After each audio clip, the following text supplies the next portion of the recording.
200 tissue. কোষ কি? প্রথমে কোষ হইল জীবদের গঠন ও কাজের একক হলো কোষ। লক্ষ লক্ষ কোষ দ্বারা মানুষের, উদ্ভিদ এবং প্রাণীর দেহ গঠিত। কোষগুলায় মানুষের দেহ গঠন করে। আমি আজকে একটি আদর্শ উদ্ভিদ কোষের চিহ্নিত চিত্র এঁকে দেখাবো, তোমরা আমার সাথে সাথে এগুলা আঁকবাই। আমি একটি আদর্শ উদ্ভিদ কোষ এঁকে দিচ্ছি।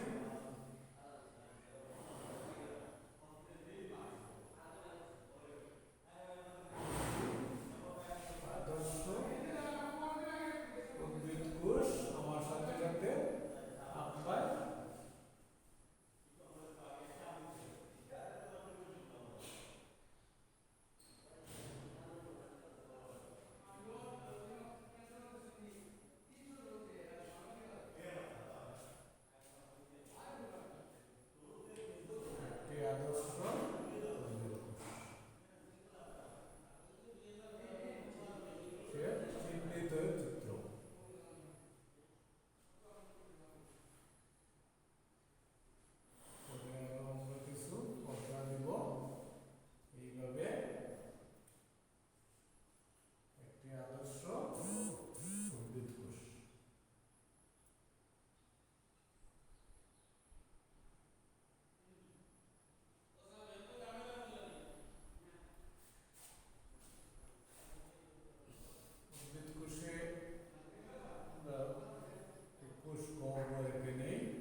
নিউক্লিয়াসটা আমরা 5টা খণ্ড দিয়ে আঁকবো। 1টি, 2টি, 3টি, 4টি, 5টি। 5টি খণ্ড দিয়া নিউক্লিয়াস আঁকতে হবে।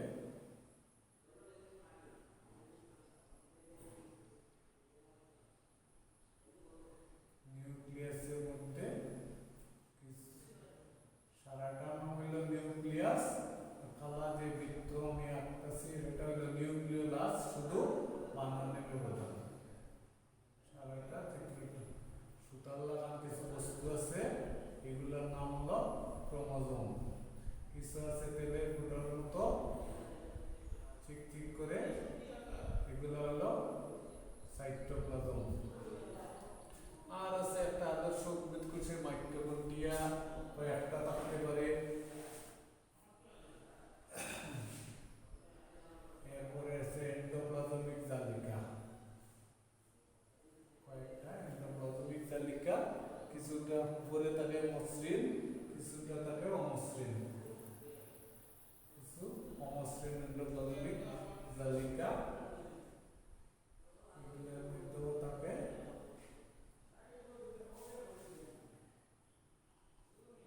মাইটোকন্ড্রিয়া থাকে। কয়েকটা মাইটোকন্ড্রিয়া, তারপর পুষ্পকোষ থাকে ছোট মাইটোকন্ড্রিয়া। একটি মাইটোকন্ড্রিয়া থাকবে, কি থাকবে? গোলজি বস্তু।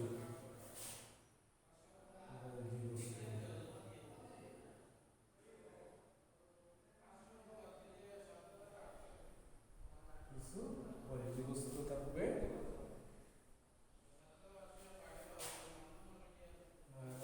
ক্লোরোপ্লাস্ট থাকবে। ক্লোরোপ্লাস্ট ওখানে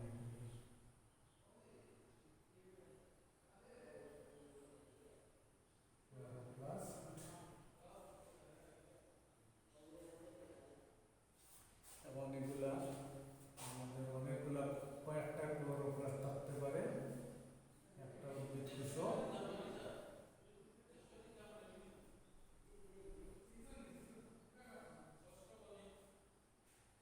এখন আমি চিহ্নিত করি কোষ কম্বল।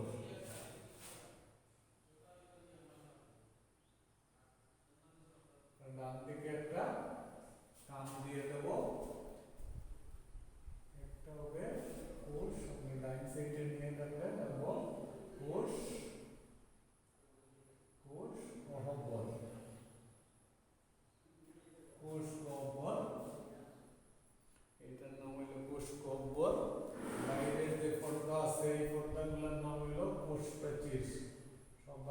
পর্দার নাম হলো কোষ প্রাচীর।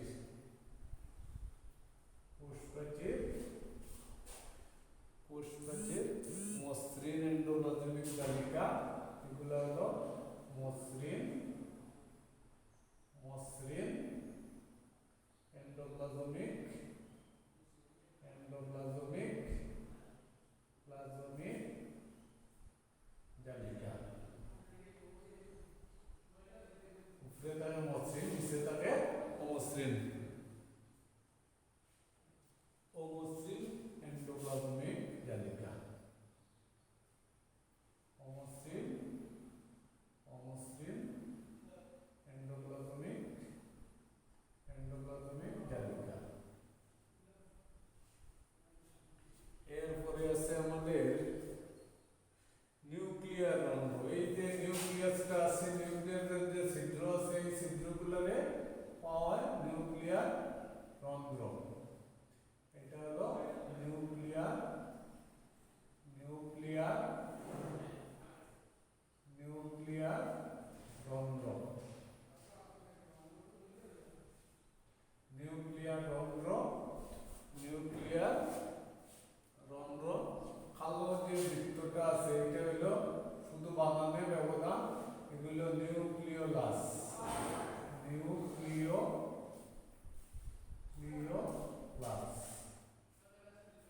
নিউক্লিওলাস। আর একটা নাম হলো নিউক্লিয়াস। এই কালো বৃত্তের এটা হলো নিউক্লিওলাস। সুতার লাগান কিছু বস্তু আছে আমাদের, এগুলো হলো ক্রোমোজোম। সুতার লাগান কিছু বস্তু আছে, এগুলা ক্রোমাটিন তন্তু, ক্রোমাটিন তন্তু বা ক্রোমোজোম। ক্রোমাটিন তন্তু বা ক্রোমোজোম।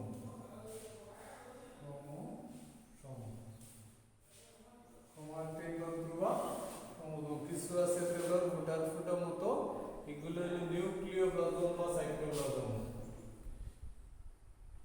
এগুলা কিছু সাইটোপ্লাজম আছে সারা কোষেও। আমরা নিউক্লিয়াসের ভিতরে নাম এটা নিউক্লিওপ্লাজম বা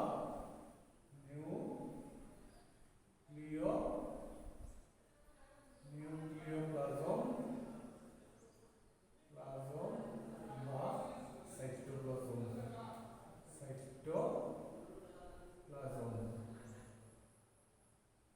নিউক্লিওপ্লাজম বা সাইটোপ্লাজম। আর আছে আমাদের গোলজি বস্তু। গোলজি বস্তু দুইটা আছে আমি এখানে, গোলজি বস্তু। গোলজি বস্তু। এরপরে আছে মাইটোকন্ড্রিয়া আমাদের। বাজু অঞ্চলে দৃষ্টি বলা হয়, এটা হলো মাইটোকন্ড্রিয়া।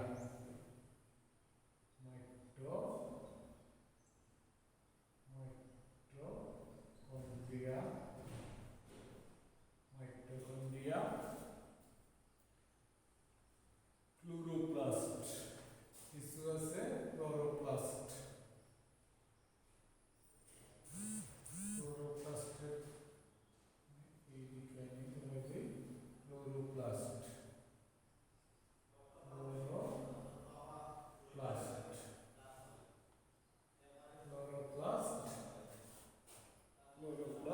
লাইসোজোম আছে আবার কিছু, লাইসোজোম।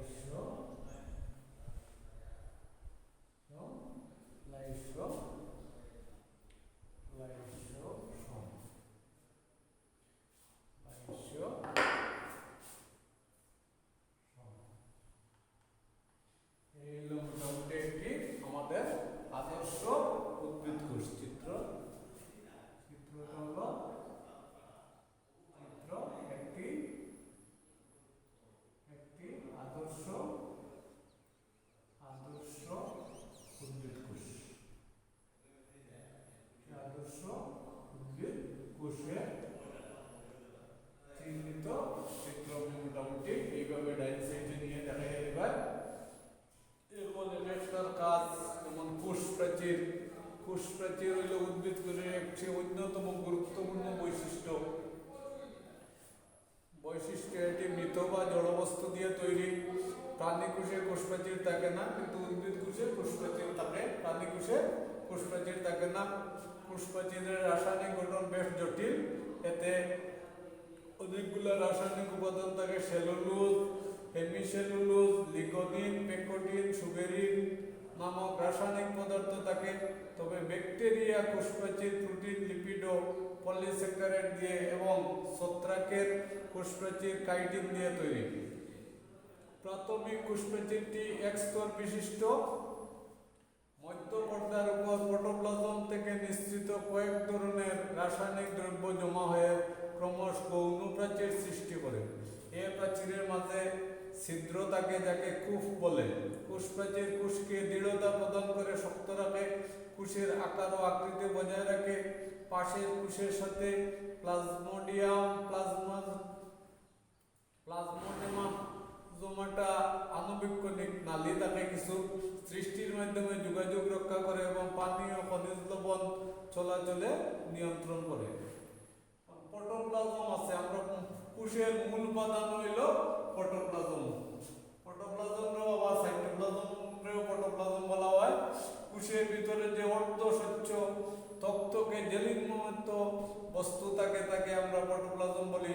কোষ ঝিল্লি দিয়ে ঘেরা সবকিছুই প্রোটোপ্লাজম, এমনকি কোষ ঝিল্লি নিজেও প্রোটোপ্লাজমের অংশ। কোষ ঝিল্লি ছাড়াও এখানে আছে সাইটোপ্লাজমীয় অঙ্গাণুগুলো এবং নিউক্লিয়াস। কোষ ঝিল্লি, প্লাজমা মেমব্রেন। প্রোটোপ্লাজমের বাইরের দুই স্তরের যে স্থিতিস্থাপক পর্দা থাকে, তাকে কোষ ঝিল্লি বা প্লাজমা লেমা বা প্লাজমা মেমব্রেন বলে। কোষ ঝিল্লির বাসকে মাইক্রোভিলাই বলা হয়। এটি প্রধানত লিপিড এবং প্রোটিন দ্বারা তৈরি। কোষ ঝিল্লি একটি বৈষম্যবদ্ধ পর্দা হওয়ায় অবিস্রবণের মাধ্যমে পানি ও খনিজ লবণ চলাচল নিয়ন্ত্রণ করে এবং পাশাপাশি কোষগুলিকে পরস্পর থেকে আলাদা করে রাখে। অবিস্রবণ হলো কম ঘন এলাকা থেকে পানি বেশি ঘনত্ব এলাকায় প্রবেশ করাটা হলো অবিস্রবণ। এই কোষ প্রাচীরগুলা, কোষ প্লাজমা মেমব্রেনগুলা এই পানিগুলারে ও খনিজ লবণগুলা চলাচলকে নিয়ন্ত্রণ করে, কোষগুলোকে পরস্পর থেকে আলাদা করে রাখে। এরপরে আছে সাইটোপ্লাজমীয় অঙ্গাণু। প্রোটোপ্লাজম থেকে নিউক্লিয়াস বা কোষ কেন্দ্রিকাটিকে সরিয়ে দিলে যে জেলির মতো বস্তুটি থেকে যায়, সেটি সাইটোপ্লাজম। এই সাইটোপ্লাজমের মধ্যে অনেক ধরনের অঙ্গাণু থাকে। এদের প্রত্যেকের কাজ আলাদা হলেও একে অপরের উপর নির্ভরশীল। এই অঙ্গাণুগুলোর কোনোটি ঝিল্লিযুক্ত, আবার কোনোটি ঝিল্লিবিহীন। অঙ্গাণুগুলো হচ্ছে ঝিল্লিযুক্ত সাইটোপ্লাজমীয় অঙ্গাণু। প্রথমে আছে মাইটোকন্ড্রিয়া। মাইটোকন্ড্রিয়ারে আবার কোষের পাওয়ার হাউস বলা হয়। মাইটোকন্ড্রিয়া কোষের সকল শক্তিগুলো নিয়ন্ত্রণ করে মাইটোকন্ড্রিয়াকে কোষের পাওয়ার হাউস বলা হয়। শোষণে অংশগ্রহণ এই অঙ্গাণু 1898 সালে বেন্ডা আবিষ্কার করেন। এই দুই স্তর বিশিষ্ট আবরণী বা ঝিল্লি দিয়ে ঘেরা ভিতরের স্তরটি ভিতরের দিকে বাঁধ হয়ে থাকে, এদের ক্রিস্টি বলা হয়। এই বাঁধ হওয়া অংশগুলোরে ক্রিস্টি বলা হয়। ক্রিস্টির গায়ে বৃত্তযুক্ত গোলাকার বস্তু থাকে, কিছু গোলাকার বস্তু থাকে, এদের অক্সিজন বলে। অক্সিজেন উৎসেচকগুলো সাজানো থাকে। মাইটোকন্ড্রিয়ানের এক বছরের ভিতরে থাকে ম্যাট্রিক্স। জীবের শ্বসন কার্যে সাহায্য করা মাইটোকন্ড্রিয়ার প্রধান কাজ। তোমরা পরে দেখবে যে শ্বসন ক্রিয়ার ধাপ 4টি: গ্লাইকোলাইসিস, অ্যাসিটাইল কোএ সৃষ্টি, ক্রেবজ চক্র এবং ইলেকট্রন প্রবাহ তন্ত্র। এর প্রধান ধাপ গ্লাইকোলাইসিসের বিক্রিয়াগুলো মাইটোকন্ড্রিয়ায় ঘটে না। তবে দ্বিতীয় এবং অত্যন্ত গুরুত্বপূর্ণ ধাপ ক্রেবজ চক্রের বিক্রিয়াগুলো এই অঙ্গের মধ্যে সম্পন্ন হয়। ক্রেবজ চক্রে অংশগ্রহণকারী সব উৎসেচক এতে উপস্থিত থাকায় এই বিক্রিয়াগুলো মাইটোকন্ড্রিয়াতেই সম্পন্ন হয়। তোমরা দেখবে ক্রেবজ চক্রে সবচেয়ে বেশি শক্তি উৎপাদিত হয়। এজন্য মাইটোকন্ড্রিয়াকে কোষের শক্তি উৎপাদন কেন্দ্র বা পাওয়ার হাউস বলা হয়।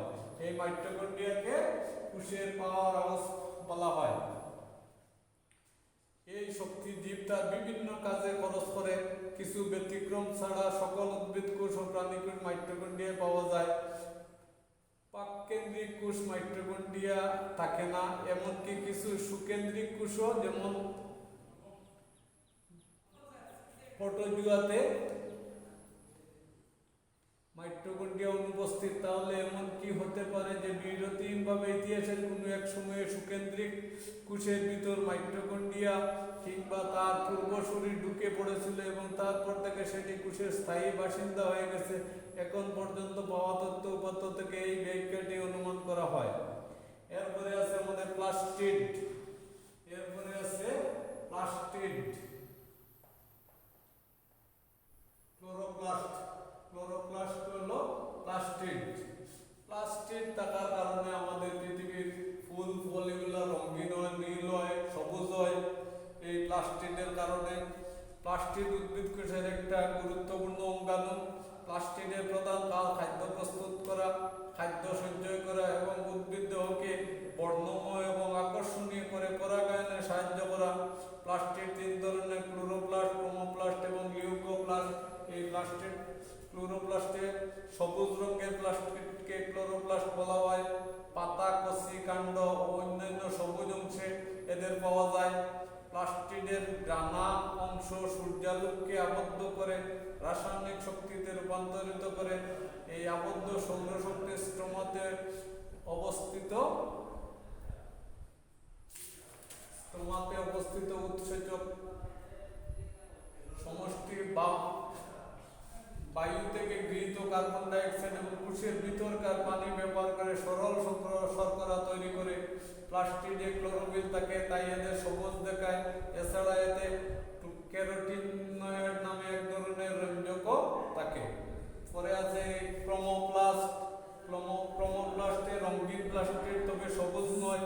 এসব প্লাস্টিডে জেন্টোফিল, ক্যারোটিন, ফাইকোএরিথ্রিন, ফাইকোসায়ানিন ইত্যাদি রঞ্জক থাকে, তবে তাই কোনোটিকে হলুদ, কোনোটিকে নীল, আবার কোনোটিকে লাল দেখায়। এদের মিশ্রণজনিত কারণে ফুল, পাতা এবং উদ্ভিদের অন্যান্য অংশ আকর্ষণীয় হয়ে ওঠে। রঙিন ফুল, পাতা এবং গাজরের মূলে এদের পাওয়া যায়। ফুলকে আকর্ষণীয় করে পরাগায়নে সাহায্য করে। এদের প্রধান কাজ, এরা বিভিন্ন ধরনের রঞ্জক পদার্থ সংশ্লেষণ করে জমা করে রাখে। এরপরে আছে লিউকোপ্লাস্ট। লিউকোপ্লাস্ট হলো গাছের মূল অংশ। এগুলা যেমন প্লাস্টিডে কোনো রঞ্জক পদার্থ থাকে না, লিউকোপ্লাস্টে কোনো রঞ্জক পদার্থ থাকে না। তাদের লিউকোপ্লাস্ট বলে। যেসব কোষে সূর্যের আলো পৌঁছায় না, যেমন মূল, ভ্রূণ, জনন কোষ ইত্যাদি, সেখানে এদের পাওয়া যায়। এদের প্রধান কাজ খাদ্য সঞ্চয় করা। আলোর সংস্পর্শে এলে লিউকোপ্লাস্ট ক্লোরোপ্লাস্টে রূপান্তরিত হতে পারে। ঠিক আছে, এই উদ্ভিদ কোষের চিত্রটা তোমরা ভালোভাবে আঁকা শিখবা ও বিভিন্ন অংশ চিহ্নিত করে দেখাইবা। সবাইকে ধন্যবাদ, সবাই ভালো থাকবে।